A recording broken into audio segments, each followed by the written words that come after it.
यज्ञशिष्टाशिनः सन्तो मुच्यन्ते सर्वकिल्बिषे भुञ्जते ते त्वघं पापा ये पचन्त्यात्वकारणात् ब्रह्मार्पणं ब्रह्महवि ब्रह्माग्नो ब्रह्मणाहुतं ब्रह्मैव तेन गन्तव्यं ब्रह्मकर्म समाधिना यत्करोषि यदश्नासि यज्जुहोषि ददासि यत्तपस्यसि कौन्तेय तत्कुरुष्व मदर्पणम् अहं वैश्वानरो भूत्वा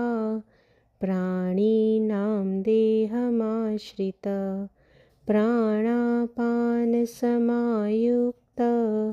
पचाम्यन्नं चतुर्विधम् ॐ सहनाववतु सहनौ भुनक्तु सह वीर्यं करवावहै तेजस्विनावधीतमस्तु मा विद्विषावहै। ॐ शान्ति शान्ति